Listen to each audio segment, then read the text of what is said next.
Hello बच्चों, from class 6 science बात कर रहे हैं चैप्टर नंबर 3 के बारे में, फाइबर टू फैब्रिक के बारे में। फाइबर क्या होता है और उससे फैब्रिक कैसे बनता है सब जानेंगे, ठीक है ना। तो सबसे पहले वन बाय वन हम डिस्कस करते हैं। यहाँ पे पहली Boojho won the first prize in the science quiz competition held at their school में वो जीत गए अच्छे नंबर से, और they were very excited to decided to use the prize money to buy clothes for their parents. When they saw a large variety of cloth material, they got confused. The shopkeeper explained that some clothes or fabric were cotton and some were synthetic. He also had woolen mufflers and shawls. There were many silk saris as well. Pehli Bujo felt very excited. They touched and felt these different fabrics. Finally, they bought a woolen muffler and a cotton sari. After their visit to the cloth shop, Pehli Buzo began to notice various fabrics in their surroundings. They found that bed sheet, blanket, curtains, tablecloths, towels, and dusters were made from the different kind of fabrics. Even their school bags and gunny bags were made from some kind of fabric. They tried to identify this fabric as cotton, wool, silk or synthetic. Can you also identify some fabrics? देखो, कुल मिला के यहाँ पे ये समझाया गया है कि आप किसी भी प्रकार की अगर वैरायटी में जा रहे हैं कपड़ों की, तो हर कपड़े की वैरायटी के साथ साथ उस कपड़े की भी क्वालिटी चेंज मिलेगी, ठीक है। कुछ आपके फैब्रिक जो हैं वो मतलब आप कुछ क्लॉथ से हैं, उसके अंदर कुछ क्लॉथ जो हैं वो कॉटन से बने हैं, कुछ उसमें सिल्क से बने हैं, कुछ उसमें से वूलन के बने हैं। तो मतलब आपको बिल्कुल एक वैरायटी मिल रही है। तो आप कैसे पता करेंगे कौन सी टाइप की फैब्रिक जो है आपके लिए बेस्ट है, कौन से टाइप का जो क्लॉथ है वो आपके लिए सही है। तो एक छोटा सा एक्टिविटी देखते हैं कि किस टाइप से आप फैब्रिक की वैरायटी देख सकते हैं, यानी कि जो कपड़ा आपको मिल रहा है उसके अंदर क्या क्या चीज़ें अलग अलग हैं। तो उसके लिए हमें क्या करना पड़ेगा, visit a near by tailoring shop, collect cutting of fabrics left over after the stitching fail and touch each piece of the fabric. Now try to label some of the fabrics as cotton, silk, wool or synthetic after asking for help from the tailor. देखो, Taylor के पास जाइए और उसके पास बहुत सारे variety के छोटे छोटे कट पीस पड़े होंगे जो उनने अपनी ड्रेस बनाने के लिए यूज़ कर लिए होंगे और थोड़े बहुत कचरे में पड़े होंगे।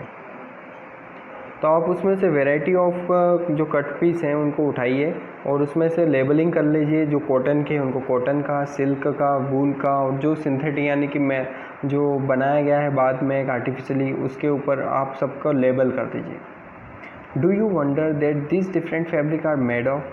कभी भी आप उनके कपड़ों को ध्यान से देखिएगा, तीनों में आपको हाथ यानी टच करके आप जब भी उसको समझेंगे, फील करेंगे, तो आपको सब में कुछ ना कुछ डिफरेंट आएगा। When you look at any fabric, it seems a continuous piece. Now look at the closely. What do you notice? जब भी आप किसी कपड़े को ऊपर से देखेंगे, जैसे ये कपड़ा मैं देख रहा हूँ, तो यहाँ पर ये नॉर्मल दिख रहा है, लेकिन अगर थोड़ा जूम किया जाए तो आपको यहाँ पे देखो कितने सारी जो छोटे छोटे यार्न हैं, रस्सियाँ हैं, छोटी छोटी जो आपको धागे दिख रहे हैं वो एक दूसरे से अच्छे से मिक्सअप होकर जमे हुए हैं, ठीक है। तो ये किस टाइप से एक रस्सियाँ बनी हैं और ये छोटी छोटी जो रस्सियाँ हैं यानी यार्न हैं, धागे हैं, ये कैसे बने हैं, कौन सी चीज़ों से बने, तो उसके बारे में हम जानते हैं। Select a piece of cotton, चलो मान लेते कॉटन का फैब्रिक लेते हैं। You labelled in activity first, now try to find a loose thread or yarn at one of the edge and pull it out if no loose. आप normally उस fabric को लो यानी कि कॉटन को लो और उसमें से एक छोटा सा धागे को निकालो। Yarn are visible, you can gently pull one out with a pin or a needle. Normally आप निकाल लीजिए किसी भी तरीके से। We find that a fabric is made up of yarn arranged together. What are these yarn made of? अब जो धागा आपने निकाला है उस कपड़े से, अब उस धागे को आप समझिए कि उसके अंदर क्या होता है भैया जी। तो देखो, you might have observed sometimes similar when you try to thread a needle. Many a time the end of the thread is separated into a few thin strands. This makes it difficult to pass the thread through the eye of the needle. The thin strands of the thread that we see are made up of still thinner strands called fibers. देखो मैं छोटी सी बात बताता हूँ आपको कि जैसे एक धागा बनाता हूँ, धागा बना दूँगा मैं यहीं कहीं, यहीं देखना, ये लिया पेन और ये है धागा। अब इस धागे को अगर थोड़ा जूम करके देखें तो इसमें आप कभी भी किसी भी धागे के पास, किसी अपने हाथ में जो भी कपड़ा है उसमें किसी भी धागे को आप थोड़ा गौर से देखिए तो उसके धागे के आसपास छोटे छोटे बारीक बारीक बारीक बारीक रेशे दिखेंगे आपको। वो जो रेशे हैं उन्हीं को हम फाइबर्स कहते हैं। क्या कहते हैं? फाइबर्स। उन्हीं फाइबर्स से मिल के ही वो धागा बना है, ठीक है। वही थ्रेड मतलब धागा, ठीक है, जिसको हम हमारी आई से भी देख सकते हैं अगर थोड़ा गौर से उसको ध्यान से देखा जाए उस धागे को, तो ठीक है। तो वही फाइबर्स, वही थिनर स्ट्रैंड को ही हम क्या बोलते हैं, छोटे पतले पतले स्ट्रैंड जो होते हैं उनको हम फाइबर्स कहते हैं। Fabrics are made up of yarn, यानी कि जो भी कपड़ा होता है फैब्रिक के, तो वो किस चीज़ से बने होते हैं, किस चीज़ से बने होते हैं, वो बने होते हैं यार्न यानी धागे से। और जो धागे होते हैं वो आगे फाइबर से बने होते हैं। Where do this fibres come from? तो अब बात ये है, क्वेश्चन ये है कि अब ये फाइबर कहाँ से आया है। The fibre of some fabrics such as cotton, jute, silk, wool are obtained from the plant and animal. तो इस टाइप के जो फाइबर्स होते हैं ये हमें प्लांट या फिर एनिमल से मिल जाते हैं। और इस टाइप से प्लांट और एनिमल से जो भी टाइप के जैसे कॉटन, जूट, सिल्क और वूल टाइप के जो फैब्रिक होते हैं, अगर हम इनको लेते हैं तो इस प्रोसेस को ही हम नेचुरली फाइबर ऑब्टेनिंग कहते हैं। यानी कि हम इन फाइबर को नेचुरल फाइबर भी कह सकते हैं, ठीक है, क्योंकि नेचर से मिले हैं, ठीक है। Cotton and jute are example of fibre obtain from the plants. Cotton और जूट जो है वो प्लांट से हमें ऑब्टेन हुए हैं, ठीक है। और वूल और सिल्क ये हमें एनिमल से मिलते हैं। अब हम इसके बारे में जानेंगे कौन से एनिमल के लिए मतलब हमें वूल मिलता है, सब पढ़ेंगे। जैसे वूल जो है वो हमें मिलता है शीप और गोट। जैसे भेड़ बकरियाँ नहीं होती, उनके भेड़ों के ऊपर जो शीप जो होती हैं उनके ऊपर एक छोटे छोटे हेयर लाइक प्रोजेक्शंस होते हैं, वही हेयर ही होते हैं। हेयर लाइक क्या होते हैं? हेयर ही, जो वही बालों से ही क्या करते हैं, रेशे लेते हैं, वही फैब्रिक्स हैं और उन्हीं से धागा यानी कि यार्न बनाया जाता है। It is also obtain from the hair of rabbits, rabbit से भी ले लेते हैं या कैमल से भी ले लेते हैं। Silk fibre is drawn from the cocoon of the silk worm. एक कीड़ा होता है, सिल्क वॉर्म कहते हैं उसको, वो एक कोकून प्रोड्यूस करता है और उस कोकून के अंदर बहुत छोटे छोटे छोटे फाइबर होते हैं और उन्हीं फाइबर्स का यूज़ करके सिल्क के फैब्रिक्स बनाए जाते हैं, यानी कि पहले उनके धागे बनेंगे। For thousands of years, natural fibers were the only one available for making fabrics. ठीक है, मतलब हजारों साल से क्या होता था, जो नेचुरली फाइबर हमें मिल रहा है जैसे कि कॉटन है, वूल है, सिल्क है, ठीक है, तो ये सारी चीज़ें हमें प्लांट और एनिमल से मिल रही थी नेचुरली, तो इन्हीं के हम कपड़े पहन रहे थे और यूज़ कर रहे थे। लेकिन अभी पिछले कुछ सालों में मतलब 100 से 150 सालों के आसपास हमें कुछ एक केमिकली यूज फाइबर्स हमें मिल पा रहे हैं जिनको हम सिंथेटिक फाइबर के नाम से जानते हैं, ठीक है। अच्छा चलो, which are not obtained from the plant और एनिमल, जो कि हमें प्लांट और एनिमल से नहीं मिले हैं, इसीलिए इनको सिंथेटिक फाइबर यानी कि आर्टिफिशियली मेड फाइबर कहा जाता है। सम एग्जांपल जैसे पॉलिस्टर, नायलॉन और जो एक्रिलिक हैं, इन सभी का जो प्रोडक्शन है वो क्या होता है, आर्टिफिशियली बनाया जाता है इनको। चलो अब बात करते हैं कुछ प्लांट फाइबर के बारे में जो कैसे मिलते हैं, कौन से प्लांट से मिलते हैं, ठीक है। जैसे cotton, have you ever made wicks for oil lamps? What do you use for making this wicks? This cotton wool is also used for the filling mattress, quilts and और पिलोज। देखो cotton कभी आपने देखा हो तो आपको पता हो कि कोई आपने जैसे दिया लगाते हैं, हम पूजा करते हैं, तो उस दीपक में भी हम कॉटन की एक छोटी सी जो रुई होती है, एक बत्ती होती है, उसको हम लगाते हैं और उसको जलाते हैं, जिसकी वजह से उसमें नीचे से ऑयल जो है ऊपर की तरफ जाता है और उसके अंदर हम क्या करते हैं, जलाते हैं, तो वो मतलब एक वो कॉटन हमें यूज़ करते हैं, वाइट कलर के, आपको पता होगा इस बारे में। दूसरा हमारा जो बेड होता है, उसके ऊपर जो हम गद्दा लगाते हैं, उस गद्दे के अंदर भी कॉटन भरा रहता है। तीसरा जो पीलो होते हैं, तकिए होते हैं, तकियों में भी कॉटन भर के उसको अच्छा सा मतलब मुलायम कर लिया जाता है गद्दे जैसा। Take some cotton wool, pull it apart and look at its edges. आप थोड़ा टाइम निकाल के कॉटन लो, जैसे कॉटन पड़ा हुआ है, ठीक है, इस कॉटन को रखो और थोड़ा सा इसको ध्यान से देखो इसमें क्या ऑब्जर्व होता है आपको, the small thin strand that you see are made up of cotton fibre. ठीक है, यानी कि वो अगर एक छोटी सी चीज़ आप देखें तो उसमें छोटे छोटे फाइबर्स आपको मिलेंगे, यानी छोटे छोटे रेशे मिलेंगे आपको जो चमक रहे होंगे लाइट में। उन्हीं कॉटन फाइबर की वजह से ही वो कॉटन है और कॉटन से ही क्या बनेंगे, यार्न बनेंगे। Where does this cotton wool come from, it is grown in field, मतलब खेतों में उगाया जाता है।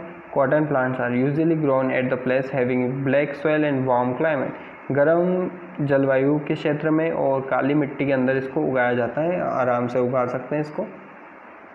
Can you name some states of country where cotton is grown, और एब्सोल्युटली बहुत सारी ऐसी जगह हैं जहाँ पर कॉटन उगाया जाता है।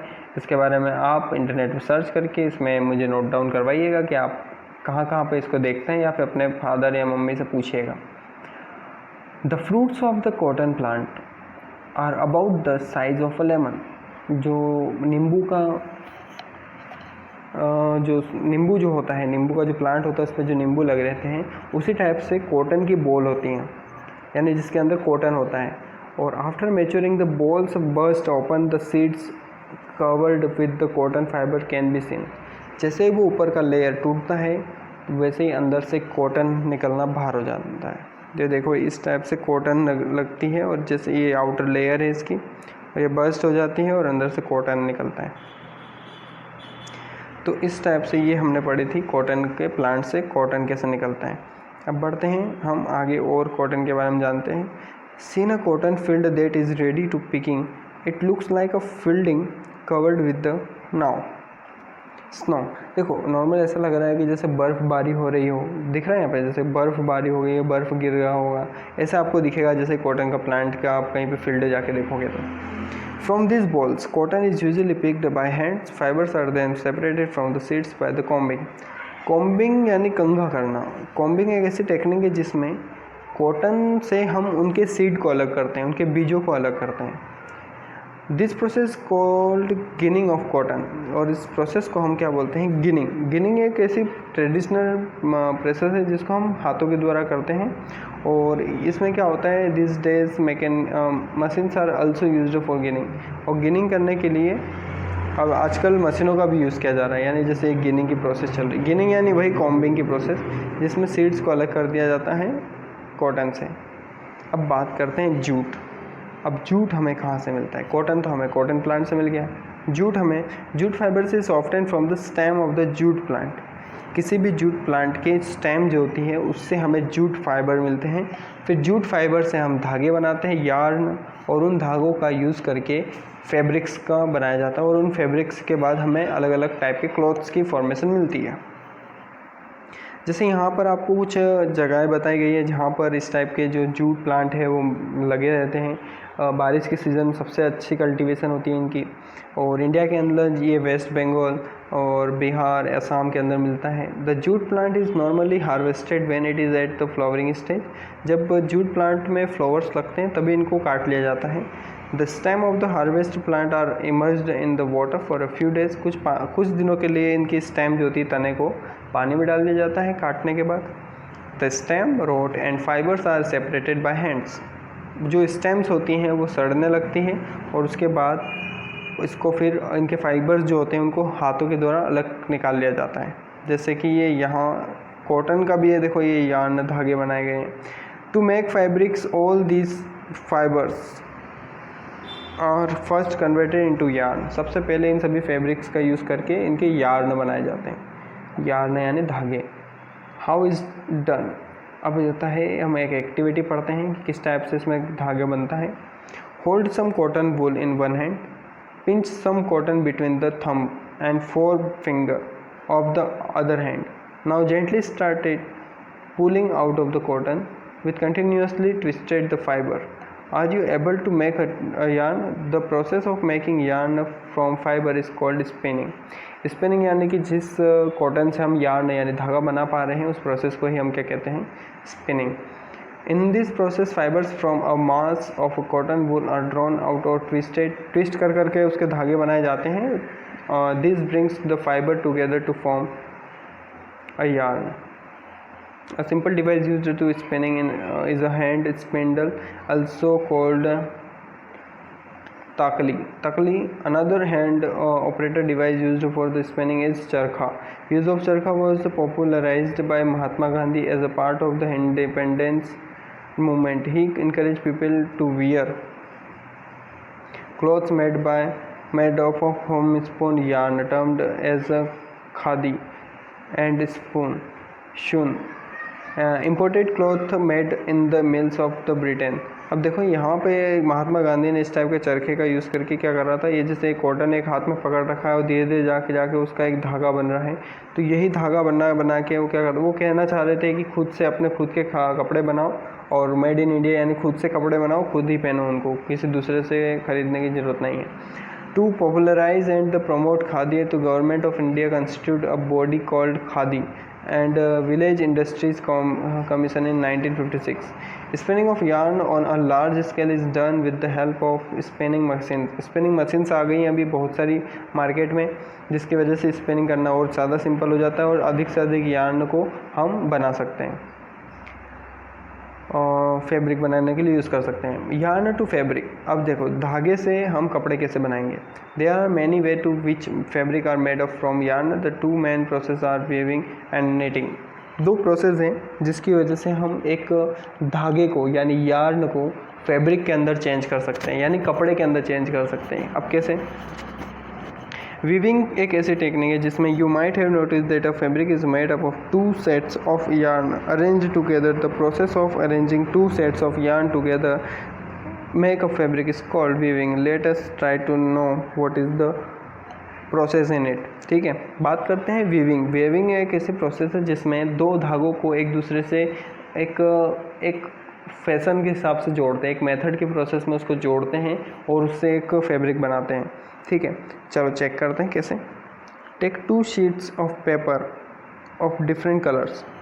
Cut squares pieces of the length and the width equal to the 30 centimetre from each sheet. Now fold both the sheets into half. On one sheet draw line as shown in the figure. जैसे कि हमने square shape में हमने क्या कर लिया, कागज़ ले लिया.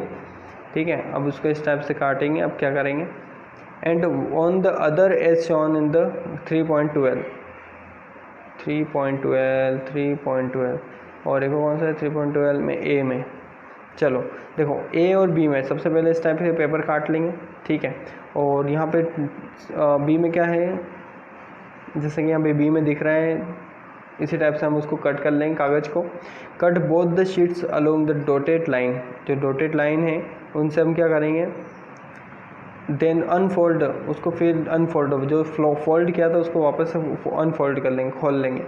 Waves the strips one by one through the cuts in the sheets of the paper as shown in the C and D. C और डी के अंदर आपको दिख रहा है इस टाइप से.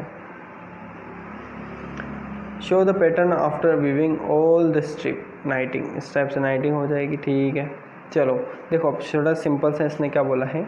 आप कुछ मत करो, जो स्क्वायर पेपर होते हैं आप उनको इस टाइप से, जो जहाँ पे आपको लाइनिंग दिख रही है ब्लैक, लाइनिंग नहीं है, जो वहाँ पे आप लिखते हैं, कोई रिटर्न करते हैं, उन लाइनिंग को काटना है आपको. और लाइनिंग को काटोगे तो ये कुछ इस टाइप से यहाँ लाइनिंग पड़ेगी. जैसे ये लाइनिंग दिख रही होगी आपको, ये लाइनिंग है, ये काट दी. ऐसे लाल कपड़े को भी हमने ऐसे काट रखा है और उन दोनों को एक दूसरे के साथ अटैच करने लगे हैं. तो देखो ये कुछ इस टाइप से बनेंगे. और स्ट्रिप कौन सी है, ये वाली देखो, ये लाल वाली ऐसे काट रखी थी, ये वाइट वाली. अब इनको क्या करें, एक दूसरे से मर्ज करेंगे तो कुछ इस टाइप से एक नया फॉर्मेशन मिलेगी और एक नई शीट बनेगी. तो एक टाइप का फैब्रिक बन गया. तो ऐसे ही धागे को यूज़ करके इनको फैब्रिक बनाना होता है. Use to make a piece of fabric have you ever pulled the yarn from a torn pair of socks. What happen? A single yarn gets pulled out to continuous as the fabric gets unraveled. Sock and the many other clothing items are made up of the knitting fabrics, and knitting is done by the hand and also on machines. देखो नाइटिंग क्या होता है, जैसे handloom जो होता है, जैसे कि हाथों के द्वारा ही उसको यूज़ करके कंप्लीट करना, नाइटिंग की प्रोसेस कहलाती है। जैसे कि ये स्वेटर बनाते, कभी आपकी मम्मी ने इसको भी स्वेटर बना रही हो तो कुछ इस टाइप से करते हैं। मतलब एक ही धागे का, एक ही पूरा धागा जो है वो पूरे के अंदर यूज़ हो जाता है, कहीं से उसके टुकड़े नहीं दिखेंगे आपको, पूरा का पूरा यूज़ हो जाता है उसी के अंदर। In a similar manner 2 sets of yarn are woven to make a fabric. The yarn are much thinner than our paper strip of cords. Weaving of the fabric is done on the loom. The loom are either hand operated or power operator. चलो ठीक, इस type से हमने पढ़ा कि नाइटिंग क्या होता है, नाइटिंग की जो प्रोसेस है वो यहाँ पे भी लिखी हुई है, और किस टाइप से इसमें जो वेविंग है उसका यूज़ करके अपन मतलब कपड़े फैब्रिक बना सकते हैं। ठीक है, अब इसके बाद हम जो इस वीडियो में बात कर रहे हैं वो वेविंग और नाइटिंग ख़त्म होने के बाद हम बात करेंगे कि हिस्ट्री के अंदर क्लॉथिंग मटेरियल किस टाइप से बनाए गए थे, कैसे कैसे कौन सी प्रोसेस में हुआ था। ठीक है ना, और इसके बाद चैप्टर फिनिश। ठीक है, वेविंग और knitting are used for making different kind of fabric. ठीक है, दो तरह के मेथड सबसे ज़्यादा यूज़फुल है और जिनको फैब्रिक बनाने के लिए यूज़ किया जाता है। History of cloth material. Have you ever wondered that material people used in the ancient times for the clothes? It appears that in those time people used the bark and the big leaves of the trees and animal skins and furs to cover themselves. सबसे पहले बहुत पुराने time में जब देखा गया है तब इस टाइप के कपड़े नहीं हुआ करते थे। लोग जो केले के पत्ते होते हैं या फिर किसी भी दूसरे प्लांट के बड़े बड़े पत्ते जो होते हैं वो अपने शरीर को ढकने के लिए यूज़ करते थे। पहले इस टाइप के कोई कपड़े नहीं होते थे जो इस टाइप से यार्न या फैब्रिक से बने हों। After people begin to the settle in the agriculture communities, जैसे जैसे लोग खेती करने लगे हैं और सेटल हो गए हैं एग्रीकल्चर फील्ड में, तो they learn to the weave things and grows grass in to the mats and baskets, vines, animals fleece से और हेयर वेयर जो twisted together into the long strand, जो इस टाइप की चीज़ें होती हैं जो एनिमल की बाल होते हैं उनका यूज़ करके, और बहुत सारे से जो ग्रास हैं उनको ट्विस्ट कर के उनने एक टाइप की मतलब शीट्स बना के, मैट्स बना के, बास्केट मतलब बड़ी बड़ी बास्केट आपने कभी देखी हो जो उनकी लकड़ियों से, जो सूखी लकड़ियाँ होती हैं उनसे बास्केट बना दिए। तो इस टाइप से उनको धीरे धीरे समझ में आया कि इससे हम क्या कर सकते हैं, फैब्रिक का भी बना सकते हैं। This were woven into fabric. The early Indian wore fabrics made out of the cotton through that grew in the region near the river Ganga. Ganga के पास में बहुत सारे कॉटन्स की ऐसी प्रोसेस चलती रहती हैं। Is also a plant that gives a natural fiber. In ancient Egypt, cotton as well as flax were cultivated near the river Nile and were used for making fabrics. बहुत ज़्यादा मात्रा में Egypt के अंदर cotton निकलता है और वो कपड़े बनाने के लिए यूज़ करते हैं। In those days stitching was not known. People simply draped the fabric around different part of their bodies. Many different ways of the draping fabric were used. Within the invention of the sewing needles, people started stitching fabrics to make clothes. Stitched clothes have gone through many variations since this invention. But is it not amazing that even today saris, dhoti, lungi or turban is used as an unstitched piece of fabric? Just as there is a large variety in the food eaten all over our country, a large variety exists also in fabrics and clothing items. ठीक है, चलो, अरे बोलते बोलते मेरा क्या मुंह दुखने लग गया तो इसलिए अटक के बोल रहा हूँ, समझिएगा। ठीक आगे मतलब ये पूरे इस कॉन्सेप्ट में ये बताया गया है कि जैसे अभी वो जो स्टिचिंग वाली मशीन आ गई, जैसे अपने सिलाई मशीन होती है घर पे, उस मशीन की वजह से अब क्या हो गया है कि बहुत सारी वैरायटी के अंदर, वेरिएशन के अंदर हम कपड़ों को बना सकते हैं, अलग अलग कलर दे पा रहे हैं। कभी उसके अंदर कॉटन के साथ साथ उसमें फैब्रिक का जो दूसरा सिल्क है वो भी मिक्स करके उसमें नई वैरायटी इन्वेंट कर दी गई है। घर पे ही बहुत सारी जो फट जाती है चीज़ें, कपड़े फट जाते हैं तो उन्हीं को सिल के भी हम नई चीज़ें बना सकते हैं। यानी कि अभी स्टिचिंग मशीन जैसी आई है तो एक मतलब एक छोटा सा एक वेरिएशन आ चुका है। ठीक है, अब चलो देखते हैं कि किससे कॉटन रोल्स जो होती हैं वो गिनिंग होती है। सबसे पहले गिनिंग यानी कि कॉम्बिंग, यानी उसमें सीड्स हटा लिए जाते हैं। फिर उन फाइबर से क्या होगा, जो फाइबर बचे हैं उन फाइबर का स्पिनिंग करके यार्न यानी धागे बनाए जाएंगे, और जैसे धागे बनेंगे तो नीटिंग और वीविंग ये दो टेक्निक है, अगर इन दोनों में से कोई भी चीज़ यूज़ करके उनका फैब्रिक यानी कपड़ा बना दिया जाता है। तो ये प्रोसेस हमने इस पूरे वीडियो में पढ़ी है कि फाइबर जो होते हैं उनसे फैब्रिक कैसे बनाया जाता है। तो इस पूरे वीडियो में हमने उसके बारे में डिस्कस किया है। इसके बारे में कोई भी क्वेश्चन या कोई डाउट हो तो मुझे व्हाट्सएप पे कमेंट करके बता दीजिएगा, ठीक है। तो मैं उसके बारे में भी एक नया वीडियो लेके आ जाऊँगा। इसके नोट्स बना लीजिएगा, इसके क्वेश्चन और आंसर आप फिलअप कर लीजिएगा, ठीक है, और लर्न करते रहिएगा। Okay, bye bye.